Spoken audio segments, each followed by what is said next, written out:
In today's video, we're going to be diving in depth on how to catch 15 times more bass this year. There's a lot of stuff that people talk about on the internet, whether it's tips and tricks, baits to help you catch more fish. But I think one thing that's not really talked about often is the conditions and how the weather affects the fish. It doesn't matter where you're fishing, whether you're fishing a lake, whether you're fishing a river, whether you're fishing a largemouth fishery, spotted bass fishery, smallmouth fishery. These tips right here are going to help you wherever you go. So in the last few videos, we absolutely smacked the bass, but the only reason we ended up catching them is because we figured out how those fish were reacting that type of day. So one video I want to talk about, and I kind of want to refer back to, I think this is a segment that I want to start running on the channel, is the big jig video that we filmed. You guys are probably saying, Noah, yes, you guys caught a lot of fish, but one thing I would like to explain is why we caught those fish. So let's go ahead and dive into that video. Why did we catch 22 pounds worth of fish on big jigs that day? And one thing to really pay attention to is the weather that day. So it was actually bluebird skies. There was a lot of sun coming down. We started to target those laydowns that had a bunch of cover on them. They were kind of steep. But one thing that we noticed is we're targeting the laydowns in the bends with the longer laydowns coming out that were closer to the spawning flats. We're a little bit ahead of everybody else in this current time, the lakes that we were fishing. We found a bunch of fish on bed last week. There's none on bed at this given time, but we're locating those areas with a bunch of laydowns, heavy cover, that were near some of those shallow areas where the fish are gonna bed. That was very important. Another thing is the reason why we caught them on those laydowns is because the sun was beaming down. Those fish were getting out of the sun, they were getting up in the laydowns. One thing that we noticed about 45 minutes before we ended off the day is the sun actually went all the way down. It was all cloud cover. The jig bite completely turned off. So instead of us continuing to fish that jig bite, what we should have done is tied on some moving baits and started covering some of those flats. You know, as the sun was coming down, some of the fish were feeding out on some bait on some of those flats. That was one thing that we should have done. If we would have adjusted to that the last 45 to 30 minutes of the day, we would have caught a lot more fish. But let's move on to the next episode where we actually ended up catching them on moving baits in some of the laydowns. This one was very important. This day was actually a lot of cloud cover. A lot of cloud cover outside. One rule of thumb is when you see a lot of cloud cover, if it's an overcast day, those bass, especially largemouth, are going to be roaming a lot more. And what exactly do I mean by roaming? They're not going to be exactly tucked up under all that cover as good as they would be when it's bluebird skies, when the sun is beaming down. Yes, there'll still be bass around that stuff.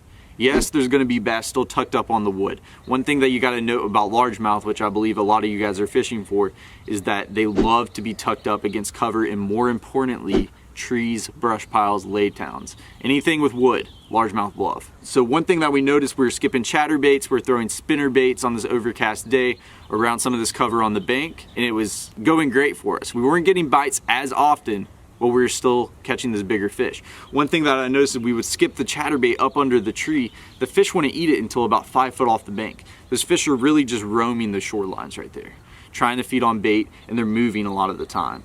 And that's gonna be tricky on some of those days with, you know, cloudy conditions, but also can be some of your best days on the water. And this fish can be a little more active. So now that we talked about pretty much what happened in those last 2 episodes and why we were productive and caught those fish, let's go ahead and talk about today, hop right into it, catch some fish, explain why those fish are positioned there, explain why those fish are eating this type of bait.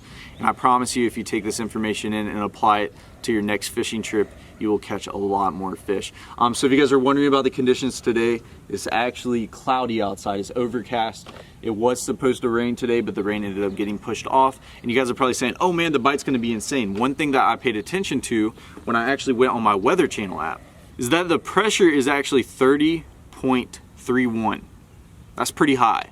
Usually before a storm, if it's overcast like this, the pressure is going to be dropping, but it's rained the last few days, therefore the pressure really isn't spiking down, it's actually going up.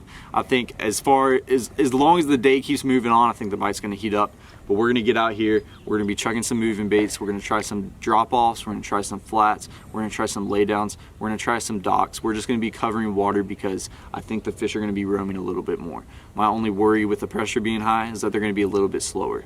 But we're gonna have to figure out, let's go ahead and hop on the water, start casting, and see what we can figure out today. So the bait that we're gonna be throwing today is a chatterbait, AKA the chatter donkey.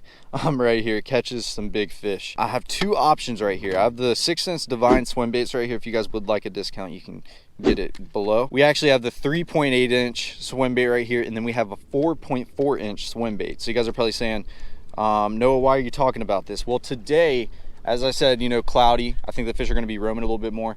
Pressure is a little bit higher. I don't know if the fish are going to want something so big and super aggressive. So we're going to actually go a little more finesse with the 3.8 inch. And it doesn't seem like it's really that much, but if you really look at it, there actually is a big difference. So we're going to go with this one. And this one's in, I believe, white ice. Ghost ice minnow. We're going to put it on the back of this chatterbait and get to work, cover some water, figure out where these fish are positioned, and hopefully catch some big ones.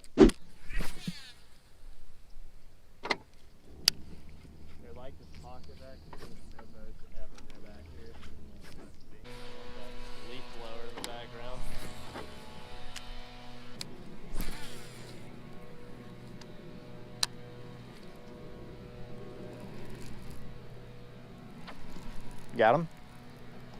I got him. There you go. Working it on the bottom. Wow, that is awesome. There we go. Nice little 2-pounder, but look how he ate that chatterbait right there. Choked that sucker. A little divine swim bait trailer. That's how you want it right there. He didn't even have the hook too good. But this one thing, we were playing around with how we're retrieving it. I let that thing sink to the bottom and was slow rolling it. Sure enough, caught a beautiful 2-pound bass. Get him back in the water, see what else we can figure out. But one thing to think about, we were on the bottom, working it slow. Slow retrieve, kind of dragging it. Let's duplicate that. We're gonna try something a little bit more subtle, something that's on the bottom. We're gonna tie on a jig. This is the 6 cents divine jig right here. I've been catching them on it pretty good. That's what we caught that 22-pound bag on the other day. We're gonna give it a shot. This one's just green pumpkin with some blue in it. Looks awesome. We'll skip it under some of these docks and laydowns. One thing we're gonna target too is working it far off the bank. These fish might be more on the drop-offs. I think we just gotta find them and see what they want. Remember how the last time started? It was kind of the same way. You hook that big one and we just gotta kind of figure them out.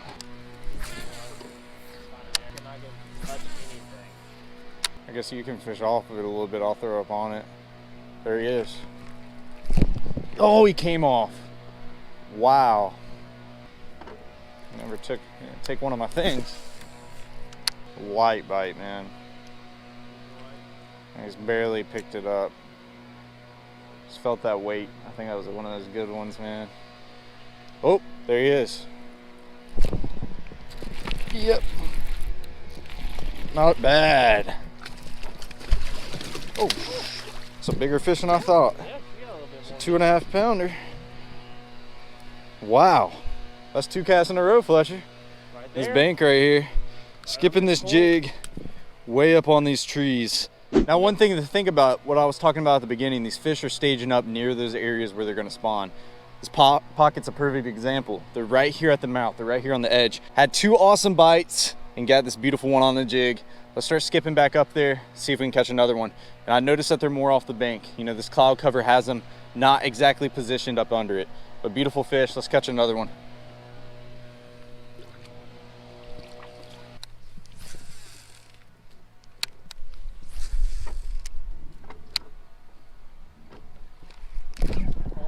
No freaking way.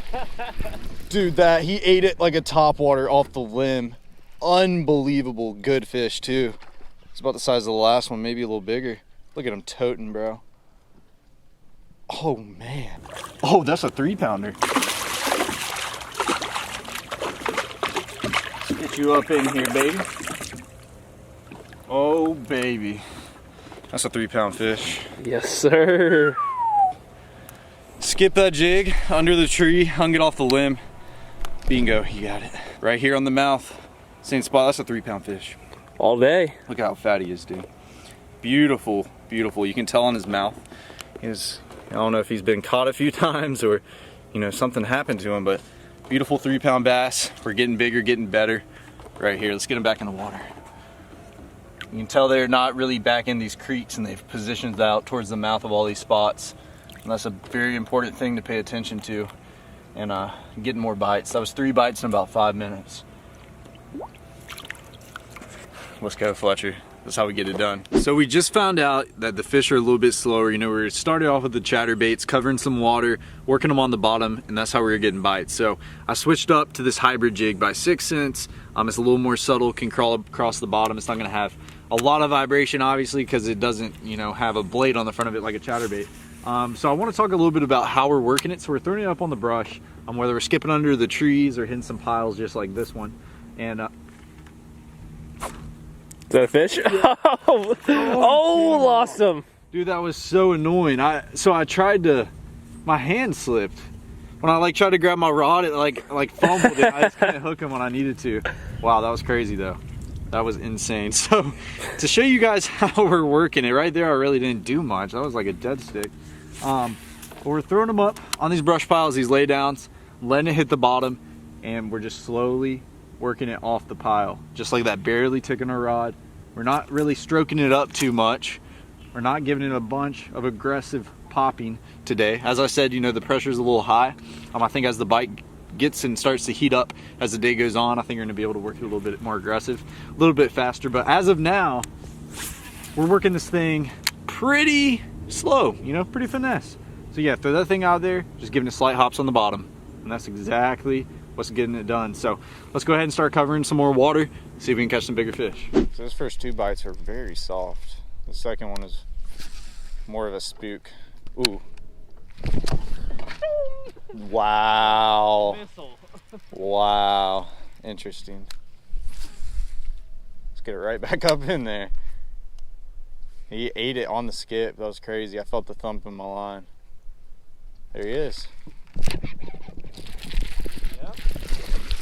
Wow. One in that jig, man. Dude, They're eating precision, baby. Oh, baby. Beautiful fish right there. He ain't even quite 2 pounds, probably about 1.5 pounds, 1.75 pounds max. A beautiful fish. More importantly, that's what happens. This is why I was telling you guys at the beginning of this episode. Really hone in on your skips, really hone in on your cast. That right there, that fish probably wouldn't have been caught if I couldn't have got that bait in the same exact spot Fletcher bought. I mean, it was literally identical to where he bit, and it was way up in that tree. And that's a beautiful fish. He's using a chatterbait, has a little bit more wobble. I'm using this jig, the Divine Hybrid jig. It's a little more subtle, and it's getting more bites, and you guys can tell. And they're eating it really good. You just got to get it in the right spot. Beautiful fish. Let's catch a 5 pounder now.